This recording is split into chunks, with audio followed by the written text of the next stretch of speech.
পড়বেন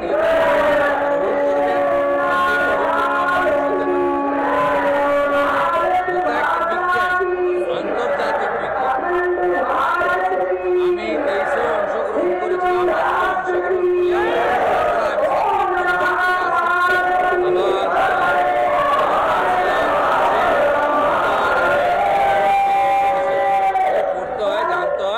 কিছুটা আমরা ত্রুটিযুক্ত মানুষ, কিছুটা শেখাতে চাই। আয়োজকরা তো বলেছিলেন যে মুখ্যমন্ত্রীকে আমন্ত্রণ করেছে, মুখ্যমন্ত্রী না এসে প্রমাণ করলে প্রকৃত হিন্দু নয়। আয়োজকরা বলতে পারবে কেন আমন্ত্রণ করেছিল। আমি তো মমতা ব্যানার্জিকে হিন্দু বলে মনে করি, আমি তো ওনার সঙ্গে কাজ করেছি এবং ওনাকে পরিত্যাগ করেছি, হিন্দু বাড়ির ছেলে হিসাবে পরিত্যাগ করেছি, কারণ তিনি সীমাহীন দোষণ হিন্দু ধর্মকে কালচারাল প্রোগ্রামে পরিণত করা, পিতৃপক্ষে পুজো উদ্বোধনে যাওয়া এবং মহাকুম্ভকে মুক্তিযুদ্ধ বলা থেকে হিন্দু ধর্মকে গন্ধা ধর্ম বলা থেকে রাম মন্দির উদ্বোধনের বিরুদ্ধে মিছিল হিন্দুদের আঘাত দেওয়ার জন্য যা যা করার তিনি করেছেন, তার পুলিশ মন্ত্রিত্বে মা কালীকে প্রিজন ভ্যানে উঠতে হয়েছে। আয়োজকরা ডেকেছিলেন, কেন ডেকেছিলেন আয়োজকরা বলতে পারবেন। আমি মনে করি মমতা ব্যানার্জি হিন্দু নন, হিন্দু রীতি নীতি শাস্ত্র বিরোধী। 5 লক্ষ মানুষ পশ্চিমবঙ্গের মাটিতে বসে একসঙ্গে গীতা পাঠ করছেন, নিঃসন্দেহে এটা অত্যন্ত তাৎপর্যপূর্ণ। মানুষ গীতার মধ্যে থেকে আবার শক্তি সঞ্চার করতে চাইছে। মুখ্যমন্ত্রী গীতার পক্ষে নয়, মুখ্যমন্ত্রী বাবরের পক্ষে।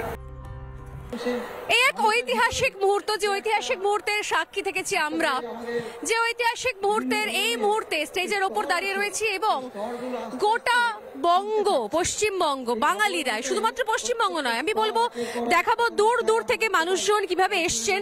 মুহূর্তের মধ্যে যে ব্রিগেড প্যারেড গ্রাউন্ড, যে ব্রিগেড প্যারেড গ্রাউন্ডকে আমরা রাজনৈতিক রঙে দেখেছিলাম, রাজনৈতিক ধ্বজা উড়িয়ে দেখেছিলাম, আজ সেই ব্রিগেড প্যারেড গ্রাউন্ড এই মুহূর্তে সেজে উঠেছে শুধুমাত্র গেরুয়া রঙে।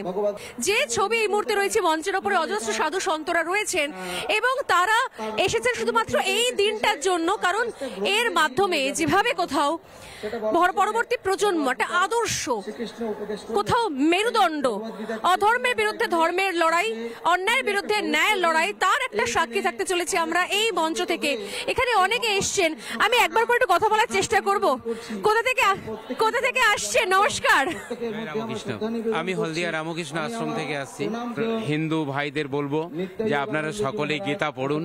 গীতা যদি পড়তে না পারেন, যদি সকালবেলায় ঘুম থেকে উঠে 3 বার গীতা গীতা বলেন, তাহলেও আপনাদের মধ্যে এই ত্যাগ আসবে। গীতার মধ্যে তো সবকিছু রয়েছে, গীতার থেকে বেশি বড় তো কিছু নেই। আর এত মানুষ শুধুমাত্র গীতা শোনার জন্য এসছে, গীতার টানে এসছে, এটা ভেবে কেমন লাগছে? আমার খুবই ভালো লাগছে। সব থেকে বড় আনন্দ হচ্ছে যে একসঙ্গে এত আমাদের সনাতনী ধর্মের মানুষ এবং সাধু সন্তদের একত্রিত হতে, এটা একটা খুব সুন্দর, আমার কাছে খুব আনন্দময়। এবং আমার এটাই গর্ব হচ্ছে যে আমার ভারতবর্ষে আমার সনাতন ধর্মের মানুষরা এত এক কণ্ঠে গীতা পাঠের জন্য এখানে উপস্থিত হয়েছেন। সকলেই আনন্দ চিত্তে, তাদের হৃদয়ের অন্তত আনন্দ উৎফুল্লিত চিত্তে তারা এখানে এসেছেন এবং আগামী ভবিষ্যতে এর থেকে আরো বৃহত্তম গীতাযজ্ঞ বা এই লক্ষ লক্ষ 5 লাখ কেন কোটি কোটি কোটি কোটি মানুষের কণ্ঠে গীতার কথা, ভগবানের বাণী প্রচারিত হবে সারা বিশ্বে এবং সারা বিশ্বের মানুষ যাতে এই গীতার কথা অনুভব করে তাদের আত্মচেতনার উন্মাদ ঘটায়। আসলে গোটা বিশ্ব গীতার কথা অনুভব করছে, আত্মচেতনার উন্মেষ হচ্ছে। অ্যাকচুয়ালি আপনি কোথা থেকে এসেছেন? দেবানন্দ গৌড়, নবদ্বীপ থেকে এসেছি। নবদ্বীপ থেকে কেমন লাগছে? খুব ভালো লাগছে।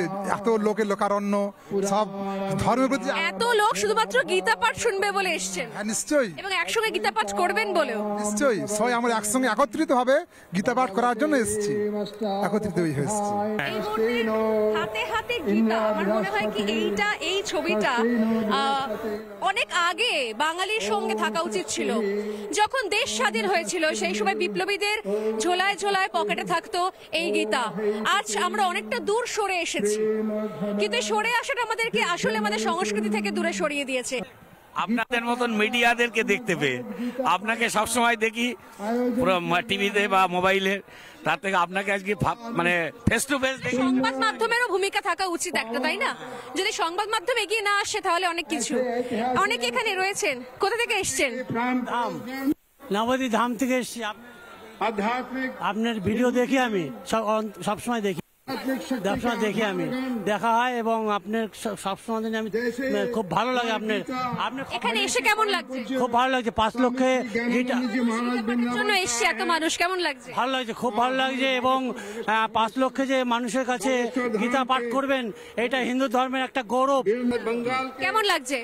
অসাধারণ অনুভূতি, কারণ বৈদিক মহামন্ত্রের উচ্চারণ হবে, উপনিষদের সার গীতা, সেই সমবেত কণ্ঠে 5 লাখ কণ্ঠে যে গীতা আমাদের সনাতনী বার্তা পৌঁছে দেবে, যারা আমাদের সংস্কার সংস্কৃতি বিশ্ববরেণ্য।